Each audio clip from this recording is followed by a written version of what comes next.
Bom, basicamente as 7 leis, elas começam pelo mentalismo. Tá. Mentalismo é uma lei que se diz que abrange todas as outras, que ela diz que o universo é mental. Tá? O universo, tudo que existe partiu da mente para o mundo concreto, tanto da mente divina quanto da mente humana. Então, se você imagina, por exemplo, uma mesa como essa, o marceneiro tem que ter primeiro pensado nela, para depois construí-la. As coisas não saem do nada. Primeiro tem que ter sido pensada para depois existir no plano concreto. Isso que o universo manifestado também é todo assim. Ele primeiro existe na mente divina, para depois existir na manifestação. Tá? Então, quando você quer que o teu futuro seja diferente do que é agora, você quer transformar a sua vida, você precisaria pensar primeiro em mudar as suas concepções mentais, os seus pensamentos. Porque germina hoje o que você viverá amanhã. Se eu penso coisas boas, vou ter coisas boas. Se eu penso Exato. coisas ruins... Como diz a tradição cristã, né? A semeadura é livre, porém a colheita é obrigatória. Exato. E a semeadura é sempre no plano mental. Esse é o princípio do mentalismo. Vai falar a respeito de como nós lidamos com as nossas ideias, com os nossos pensamentos, com responsabilidade. Segunda? A segunda é o princípio da correspondência, que diz que o que é acima, há abaixo. O que é abaixo, há acima. Ou seja, se você considera um sistema solar e considera um átomo, você percebe que a semelhança é muito grande, né? É do macro com o micro. O macro com o micro. Verdade. Ou seja, em várias escalas você tem coisas muito semelhantes. Dentro de nós, por exemplo, a gente tem um mundo físico. Mas isso na época eles não tinham essa noção. Como que eles já tinham esse conhecimento se não tinha microscópio, né? Não tinha como ver a vida micro, né? Pois é, eles tinham essa concepção provavelmente por uma sabedoria recebida de outras vias que não é bem a que a gente entende hoje no nosso mundo tão high-tech, né? Total. Eles tinham essa sabedoria de que o universo era todo interligado e que se repetia em padrões do macro para o micro. Então, se você pega, por exemplo, a maneira como você trata o seu corpo físico, você pode imaginar o que seria do seu corpo físico se você se alimentasse de qualquer coisa, se você não o higienizasse. Agora, imagina que você faz exatamente isso com o seu plano mental. O alimenta de qualquer coisa e não o purifica nunca, não tira todos os elementos que estão ali poluindo. E imagina como estará esse corpo. É mais ou menos similar o que você faz no sutil, o que você faz no concreto. Entendi. Ou seja, tem muita sabedoria de vida para tirar de cada uma dessas leis. Esse espelhamento de cima e embaixo, dentro, fora, pequeno, grande, é isso? Isso, exatamente. Platão falava do micro e do macrocosmo, né? Você vai ver isso na Bíblia. Deus fez o homem, a sua imagem e semelhança. Tá? Então, várias tradições falam sobre isso. Verdade. A cabala hebraica, quando fala do nome de Deus, Yahvé, quando você coloca o nome de Deus na vertical, dá a forma do corpo humano, cabeça, tronco e membros. Tá? Então, várias tradições falam da mesma coisa. O macro e o micro tendo uma semelhança de forma, uma semelhança de organização, de linha evolutiva. Entendi. Mas o que isso a gente traz para a vida, para o dia a dia? É, uma das coisas que eu falei para você é exatamente isso. Cuidado com as coisas que a gente mentaliza, porque serão as coisas que viveremos amanhã. Nós estamos construindo o nosso futuro nesse momento. Não, mas essa parte do espelhamento, como que a gente aplica isso? Esse entendimento de que acima, embaixo, dentro e fora, tem alguma... Uma típica frase que fala sobre isso é aquela do homem, conhece-te a ti mesmo e conhecerás o universo e os deuses. Ah, entendi. Essa frase diz que se você tem um grande autoconhecimento, você pode ter uma noção de como se organiza o universo, porque segue a mesma chave organizativa. Exato, faz sentido. A terceira? A terceira é o princípio da polaridade. Tá. Que diz que semelhante e dissemelhante são da mesma natureza, diferentes em graus.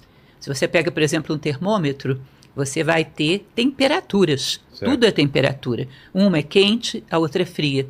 Você pode esquentar o frio, esfriar o quente. Ou seja, você pode, por um ato de vontade, trocar uma polaridade pela outra. Então, por exemplo, se você pega um gradiente de sentimentos, de um lado você tem ódio, do outro lado você tem amor. Por um processo de vontade, de determinação, eu posso intercambiar um pelo outro.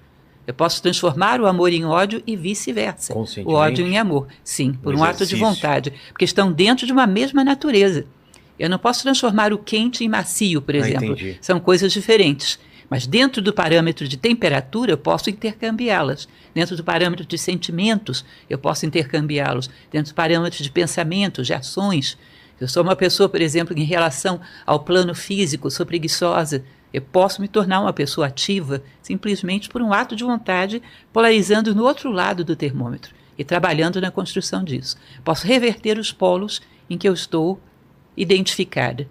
E tudo isso aqui tá condensado aqui. Isso, de uma maneira De uma bem maneira- adequada, né? Vou mostrar para o meu filho. A quarta, A quarta é o princípio do ritmo, que é o princípio do pêndulo.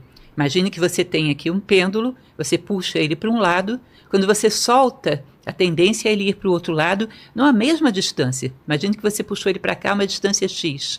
Quando ele vai para o outro lado, ele vai x também. Ou seja, a oscilação para um lado e para o outro é equivalente. Isso diz, por exemplo, se você tem um excesso de euforia, é provável que do outro dia você tenha um excesso de tristeza que seja correspondente. Os excessos são mais ou menos equilibrados. Então, se o homem não quer que o seu pêndulo no dia seguinte vá para um extremo oposto, que ele procure um meio termo mais sereno, mais equilibrado, porque os extremos se compensam. E dentro do ritmo ele vai falar também a respeito da neutralização. O que é a neutralização? Como é que você fica acima das polaridades do mundo? Eu sempre uso o exemplo das crianças brigando por um brinquedo. tá. Uma criança brigando com a outra, puxando o ursinho. Quando é que você pode neutralizar esse conflito? Quando você não deseja mais o ursinho. Quando você superou sentido. essa necessidade de experiência, você pode ir lá e equilibrar esse conflito. Tá? Você subiu um degrau do ponto de vista de consciência. Aquele ursinho, eu não preciso daquele ursinho, então eu tô tão Não tem- isento daquela lá que eu consigo definir essa Eu situação. consigo Se eu equilibrar. estivesse envolvido emocionalmente com aquele ursinho, eu não Seriam conseguia. 3 brigando pelo ursinho. Exatamente. Vou- E assim vai. Digamos que esse pai brigue com outro pai. Esses dois pais que estão brigando para saber quem é que educa as crianças, Sei. estabelece aqui um outro conflito, em outro patamar. Aí vem o avô e diz, que é isso, vocês estão brigando à toa, rapazes. Os dois querem o bem das crianças, seja um outro nível de consciência, já não precisa mais de autoafirmação como pai melhor da vizinhança. Tá? E por aí vai. Esse avô pode brigar com outro avô também, e alguém que tem uma consciência um pouco mais elevada pode neutralizar esses conflitos. Ou seja, quanto mais a nossa consciência sobe, amadurece, mais você está habilitado a harmonizar os conflitos que estão abaixo de você. Entendi. Entende? Então, se a gente tem muitos conflitos no mundo e não nos sentimos habilitados a interferir de maneira positiva neles, é porque a nossa consciência não os superou. Se superasse, nós teríamos uma habilidade para conciliar os conflitos todos do mundo. Exato. Então vou relembrar até aqui os 4, né? A primeira é Mentalismo, mentalismo, segundo correspondência, correspondência, polaridade, polaridade, ritmo. E agora? Aí vem a vibração. Vibração. A vibração diz que desde a matéria mais densa até o ser mais sutil que você possa imaginar, tudo no universo vibra. Você vê, por exemplo, que a gente usa o quartzo para fazer relógios, né? Relógios de quartzo, porque o quartzo vibra. Essa vibração ajuda no funcionamento da máquina do relógio. Então, tudo no universo, desde uma pedra mais densa até os seres mais sutis, eles vibram. Tá? Se você acelera a matéria, você teria energia. Se você acelera, teria luz, e por aí vai. Eles dizem que se você acelera, você chega até o espírito. Se acelera mais, você chega até Deus. É tudo uma questão de de vibração. aceleração, de vibrações cada vez mais sutis. Entendi. E aí você, para poder encontrar o seu nome interno, quem é você realmente, você teria que saber diante de que você vibra. Ou seja, diante de que atos, de que palavras, de que situações, algo dentro de você vibra. Você se sente assim, como se a tua consciência estivesse numa espécie de êxtase, estivesse no seu melhor. Aquilo que te faz vibrar é o teu nome interno. É o nível de elevação de consciência que você logrou. O nome interno é o meu eu mais profundo? Isso, o nível de consciência que você conquistou até agora. Tá? Por exemplo, o meu nome é o meu nível agora, não o que eu posso ser. Isso, o teu nível agora. Você pode, uma vez que você percebe que você vibra em sintonia com determinadas coisas, você pode sutilizar isso. Aprender a vibrar diante de atos justos, de atos íntegros, de atos de compaixão. Você pode sutilizar a tua vibração para coisas um pouco mais humanísticas. Elevadas. E isso é o processo de crescimento humano, né? Que seria Ou desejável. Pode também retroceder. Pode retroceder, embora... Uma coisa mais animal, ou por um trauma, ou por uma situação de sei lá, de depressão, talvez. Isso, embora a consciência ela resista um bocado a voltar atrás, né? É mesmo? A consciência resiste em abrir mão daquilo que ela já conquistou. É sempre para frente. Mas se você insistir muito, pode conseguir. Pode conseguir retroceder.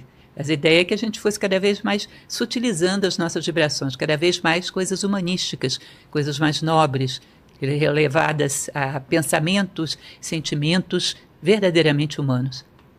Tá? E isso seria a evolução humana, o crescimento humano. Tá? Então, tudo no universo, segundo o princípio da vibração, está vibrando em diferentes escalas. E à medida que você vai sutilizando essa vibração, vai crescendo, vai ocupando o seu lugar dentro do universo. Mas você está falando em relação a uma vida humana. Em relação à história da humanidade, a ideia também que... É a mesma até para seres não humanos. Até para seres não humanos é a mesma. Ou seja, no plano mineral, eles dizem que dependendo da vibração... Lógico que eles não estão falando na mesma chave que a gente chama de vibração hoje, né? Estão falando isso. De outra... Não podemos comparar com uma noção científica de vibração. Mas eles falam realmente de uma identidade de consciência. Ou seja, até nos minerais, os minerais tenderiam a ter uma estrutura cada vez mais complexa. Tá? E essa complexidade seria ir elevando a sua vibração. Entendi. Os vegetais vão também cada vez mais tendo uma estrutura mais complexa. A gente poderia dizer, sei lá, um angiospermas, uma evolução vegetal qualquer. Entendi. Poderíamos pegar os animais, nós poderíamos dizer que os mamíferos têm aí uma estrutura bem mais complexa, e para eles o ser humano conta diferente dos animais, né? Seria uma espécie diferente, que evoluiria quando chega a valores, virtudes, sabedoria.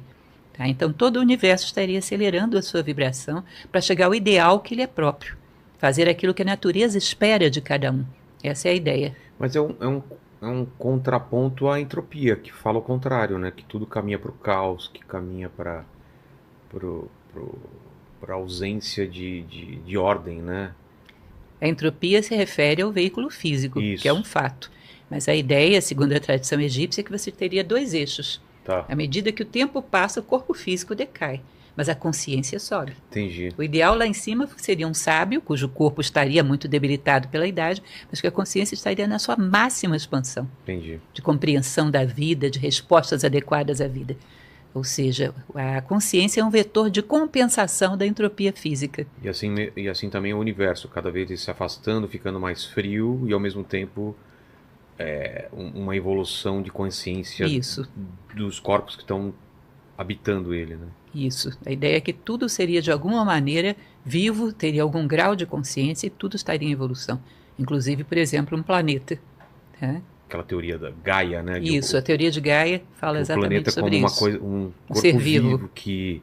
E faz sentido, às vezes, quando você vê que ele reage ao que é feito nele, né? Se tem uma superpopulação de alguma coisa, ele responde, ele tem um mecanismo de equilíbrio. Exato. Que quando é quebrado existe uma resposta, inclusive com aquecimento global. Exato. Como se você tivesse um planeta febril. Não é isso? Não tinha pensado nisso, mas tem uma superpopulação de alguma coisa, ele começa a reagir, que tá demais e tal. E aí, quebrou o equilíbrio. Exato, e aí pode aparecer doenças e outras coisas para diminuir aquilo que está causando mal ao planeta como um todo.